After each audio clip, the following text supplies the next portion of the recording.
आप अब चुप रहिए, बैठ जाइए, बैठो, चुप करके बैठो। अरे आज यहाँ बैठे हुए हो, हवाई जहाजों में चलते हो और उनमें चलते हो, किसने दिए, किसने बनाए? आज स्कूल कॉलेज यूनिवर्सिटी किसने बनाए? IIT किसने बनाई? MMT किसने बनाए? जिसमें आज आप दिखाई दे रहे हो। क्या किया है 6 साल में? केवल भारत को तोड़ने की कोशिश की है, भारत को बांटने की कोशिश की है और कुछ नहीं किया है। मोहम्मद गौरी को किसने बुलाया था? किसने कहा था दिल्ली में आग बंद करने के लिए? कौन जयचंद था?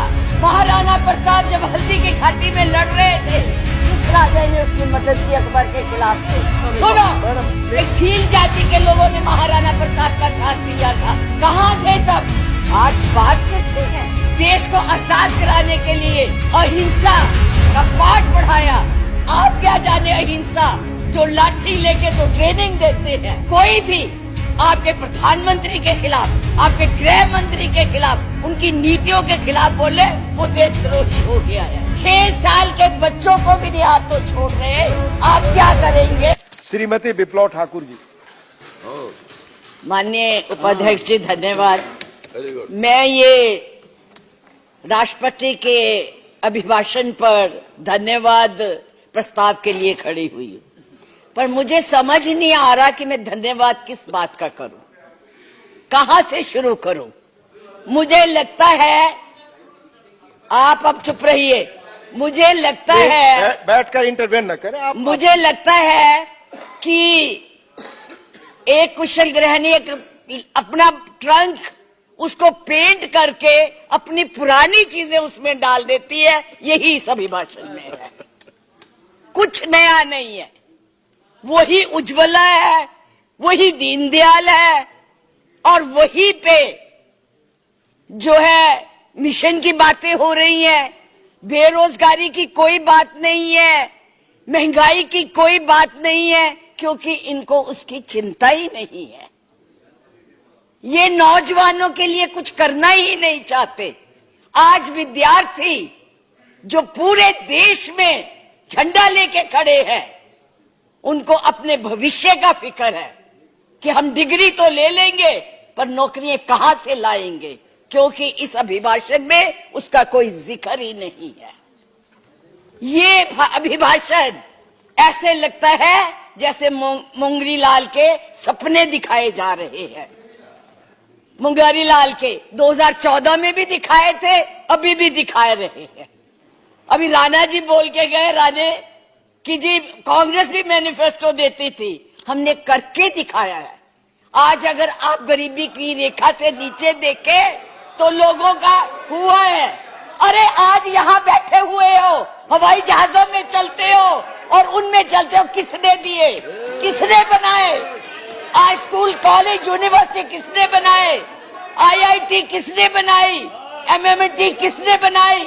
जिसमें आज आप दिखाई दे रहे हो। क्या किया है 6 साल में? केवल भारत को तोड़ने की कोशिश की है, भारत को बांटने की कोशिश की है और कुछ नहीं किया है। बस वही करो। आज आप लोग इस देश को इस तरह से बांटना चाहते हैं। कुछ नहीं है, ना महिलाओं के लिए है।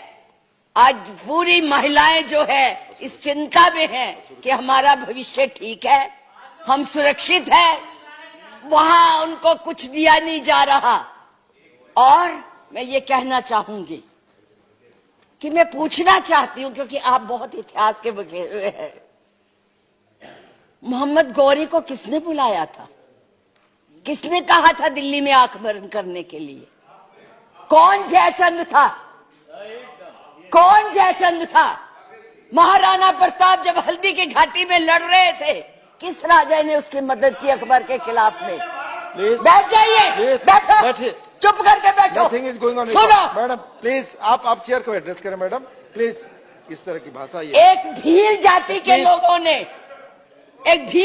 के लोगों ने महाराणा प्रताप का साथ दिया था, कहां थे तब?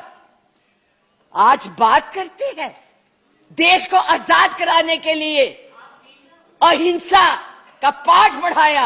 आप क्या जाने अहिंसा, जो लाठी लेके तो ट्रेनिंग देते हैं, आज लाठी की जगह बंदूक और रिवॉल्वर आ गए हैं। और हमने सिखाया आपको हिंसा, आपने सिखाया है जनता को हिंसा, मुद्दे नफरत। पर बोले, इधर बोले, और मैडम, चेयर को एड्रेस करें प्लीज। आप चेयर को एड्रेस करें। और आज तो मैं उपाध्यक्ष जी देशद्रोही की भी परिभाषा पूछना चाहती। क्या है देशद्रोही की परिभाषा? किसको देशद्रोही कहते हैं? मुझे याद है जब कम्युनिस्ट पार्टी ने भारत की आजादी को नहीं माना था, 4 साल के लिए बैन कर दी थी, लेकिन उनको देशद्रोही नहीं कहा था नेहरू ने। सरकार ने देशद्रोही नहीं कहा था। पंडित नेहरू के खिलाफ लोकसभा में वाजपेयी जी बोलते थे, उनको देशद्रोही नहीं कहा था। आज कोई भी आपके प्रधानमंत्री के खिलाफ, आपके गृह मंत्री के खिलाफ, उनकी नीतियों के खिलाफ बोले, वो देशद्रोही हो गया है। उनको जेल में डाल दो, उनको पकड़ लो। 6 साल के बच्चों को भी नहीं आप तो छोड़ रहे। आप क्या करेंगे? आपके पास ना तो कोई कार्यक्रम है, ना आपके पास भारत के लिए कोई नया सोच है, कुछ नहीं है। केवल एक सोच है कि कैसे इस देश को तोड़ा जाए। 70 साल में उपाध्यक्ष जी हमने पाकिस्तान का इतना नाम नहीं लिया था जितना ये 6 सालों में ले रहे हैं। हमारी महानायिका ने पाकिस्तान के 2 हिस्से कर दिए थे, बांट दिया था, और ये आज पाकिस्तान के नाम से डरा रहे हैं। और वैसे कहते हम बहुत मजबूत है, हर बात के लिए पाकिस्तान, हर बात के लिए पाकिस्तान। क्यों भाई? क्या है वो? आपका कुछ लगता है? हाँ, जरूर लाहौर में जरूर बिरयानी खाने गए थे, कांग्रेस नहीं खिलाती, बिना बुलाए गए थे। और आज बात करते हैं, किसकी बात करते हैं? मैं ये कहना चाहूंगी कि इस भारत को मत तोड़िए। बड़ी मुश्किल से पटेल नेहरू ने इकट्ठा किया है, आप तोड़ रहे हैं। आप नहीं कहते हैं, आप तोड़ रहे हैं, इसका विभाजन कर रहे हैं, लोगों को बांट रहे हैं। मैडम, आप चेयर को एड्रेस करें, आपस में मैं तो उनको एड्रेस ही नहीं करती जी। मैं उनको समझती कुछ नहीं हूँ, वो है ही कुछ नहीं। जिनको बोलने की समझ नहीं है, उनसे क्या बात करनी है? मैं तो ये कह रही हूँ कि इस देश को मत बांटिए, इस देश के टुकड़े मत कीजिए, नफरत मत फैलाइए। बहन जी चुप रहिए, अपनी बारी में बोल लेना जो बोलना होगा, अब चुप करके बैठी रहिए प्लीज। अब देश के टुकड़े मत कीजिए। आज जो हम इस स्थिति, आपका इसी सीए ने, आज जो आपका एक ही देश था, पाकिस्तान आपसे नाराज, चाइना आपको कुछ नहीं समझता, नेपाल भी आपसे खफा हो गया है, और बांग्लादेश था जिसको भी आपने इस सीएए से नाराज कर दिया है। आज वो भी सोच रहे, उसके 4 मंत्रियों ने अपना प्रोग्राम कैंसिल किया। एक उसमें कि इस देश में ऐसी बातें हो रही है, इतना ज्यादा। आप कहते हैं कि यूरोपियन यूनियन को हक नहीं है बोलने का, प्रस्ताव लाने का, तो उनके एमपी क्यों ले आए थे? उनको कश्मीर क्यों ले गए थे? आपने खुद उनको इनवाइट किया है, आपने खुद इसको इंटरनेशनल बनाया है, आपने खुद इनको, दूसरे लोगों को इसके ऊपर दखल देने के लिए बुलाया है। और उन्हें नहीं बुलाया जब तक हमारी सरकारें थी, किसी की हिम्मत नहीं पड़ती थी हमारे देश की तरफ देख ले। आप लोगों ने किया है ये सब, अपनी करतूतों को छुपाने के लिए उन लोगों की मदद ले रहे हैं।